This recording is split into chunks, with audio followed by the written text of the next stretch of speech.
The year is 1923. Just a few years have passed since the Wright brothers made their first flight. Yet the dream of conquering the skies has already captured the imagination of people around the world.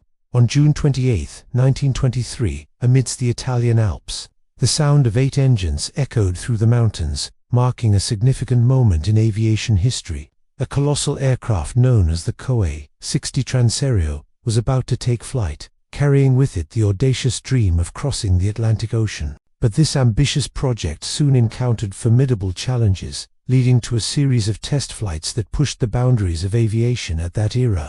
This is the story of Giovanni Caproni and the Flying Fortress. Giovanni Caproni was born on March 14, 1886, in a small village near Milan, Italy. From an early age, he displayed an interest in engineering and design, particularly in the field of aviation. As he grew older, he developed a fascination with heavier-than-air machines and began experimenting with different designs. In 1908, he founded his own company, which would later become the Caproni Vizzola Company, specializing in the production of aircraft. Initially, the company produced military aircraft for the Italian Air Force. However, Giovanni's ambitions extended beyond serving his country's military needs. He envisioned a future where people could travel effortlessly across vast distances by air. This dream led him to dedicate himself to developing an aircraft capable of transatlantic flights, a feat that had yet to be accomplished. On June 28, 1923, after months of hard work and dedication, Giovanni's masterpiece, the Coe 60 Transaereo, was ready for its first test flight. The aircraft was truly a sight to behold. With 9 wings and 8 engines, it resembled a flying fortress more than an airplane. Standing nearly 20 meters tall, the Transaereo was larger than any other aircraft of its time. It was designed to carry 6 passengers, along with a pilot and 2 flight engineers, to ensure a safe and comfortable journey across the Atlantic. As the day of the test flight arrived, excitement filled the air. Crowds gathered to witness this extraordinary event. Among them were several prominent figures from the world of aviation and engineering. The test flight was a resounding success, lasting approximately 45 minutes. The aircraft soared through the sky with ease, demonstrating remarkable stability and control. The roar of its engines reverberated across the landscape, leaving spectators in awe. The successful test flight marked a significant milestone, instilling confidence in those who believed in the project and paved the way for further development and testing. However, as the team prepared for the next stage of testing, they faced financial challenges that threatened to derail the project. Despite the initial setback, Giovanni Caproni remained resolute in his pursuit of realizing his dream. He secured additional funding and assembled a team of skilled engineers and technicians to refine the Transaereo design. Modifications were made to improve performance and address any issues identified during the first test flight. The Transaereo underwent rigorous testing.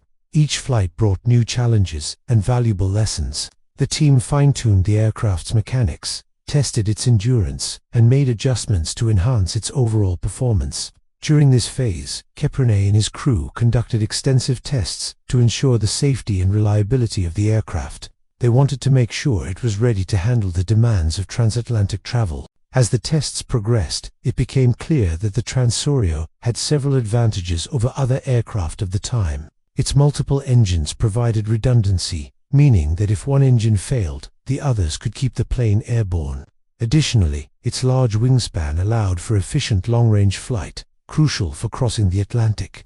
And although it was a mammoth undertaking, the potential benefits of successful transatlantic flights were enormous. Giovanni Caproni believed that if his project succeeded, it would revolutionize the way people traveled across the Atlantic. No longer would they have to endure the long sea voyages or rely on steamships.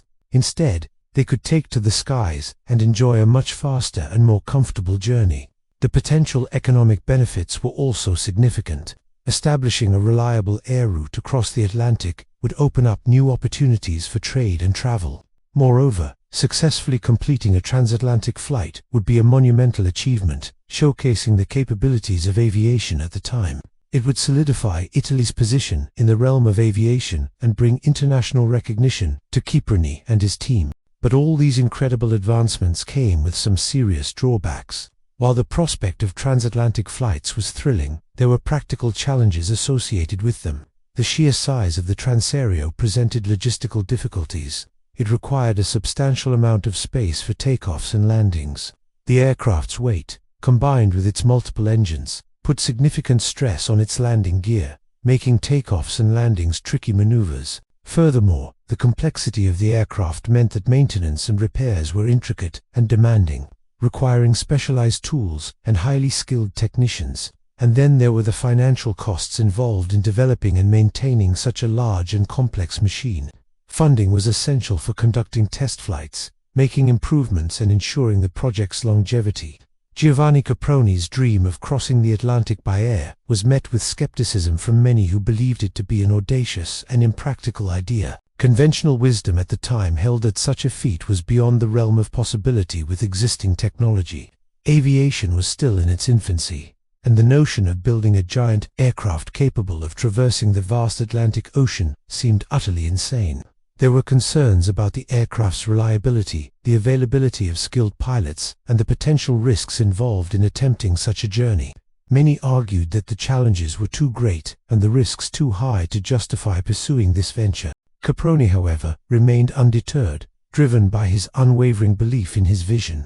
He assembled a team of dedicated engineers and technicians who shared his passion for aviation and his dream of connecting the two continents through the air. Together, they worked tirelessly to overcome the technical challenges and prove the doubters wrong. They faced numerous obstacles, including financial constraints and skepticism from the aviation industry.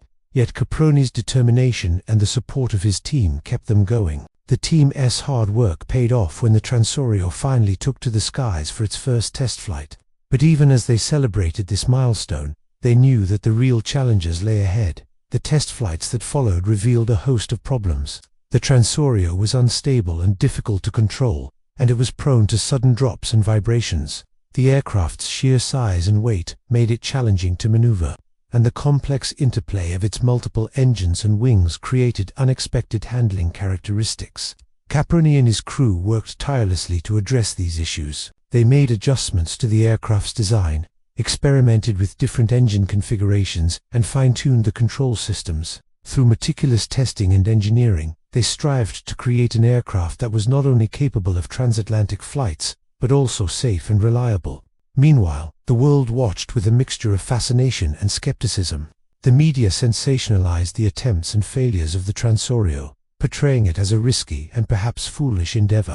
Critics questioned the wisdom of investing resources into such a grandiose project, when more practical aviation advancements seemed imminent. However, Caproni and his team pressed on, driven by their commitment to proving the doubters wrong.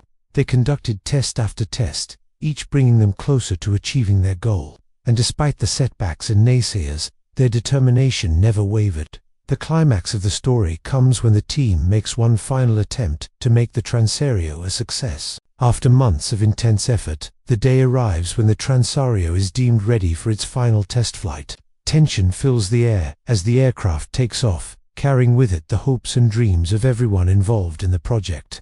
This is their last chance to demonstrate the viability of their creation. As the Transorio soars through the skies, it becomes apparent that something is amiss. Problems arise during the flight, testing the limits of the crew's skill and the aircraft's endurance. They must work together to overcome these challenges and ensure the safety of both themselves and the remarkable machine they have built. The final test flight of the Transorio serves as a testament to the indomitable spirit of exploration and innovation. Despite the inherent dangers and the possibility of failure, the team pushes forward, driven by their thirst for discovery and their belief in the power of human ingenuity. In the face of adversity, they display courage, resilience, and an unwavering commitment to their goals, reminding us that the pursuit of knowledge and progress knows no bounds. The outcome of the test flight will determine the fate of the Transorio. Will it soar across the Atlantic, or will it crumble under the immense challenges of flight? The answer lies in the heart of the story, where the boundaries between dreams and reality blur, leaving us on the edge of our seats as we witness the final test flight of the Transorio. Whether the flight ends in triumph or tragedy, the story reminds us of the audacity of human ambition and the relentless pursuit of innovation that drives us to explore the unknown. The Transorio embodies the spirit of adventure, the thrill of discovery, and the courage to push beyond the limits of what is possible. So as we join the crew on their final test flight, we are not just spectators, we are fellow adventurers, sharing in their excitement, their challenges, and their unwavering determination to conquer the skies. Now check out this video and let me know in the comments what you think. Did Giovanni Caproni and his Transorio accomplish their goal, or did it end in disaster? Share your thoughts below.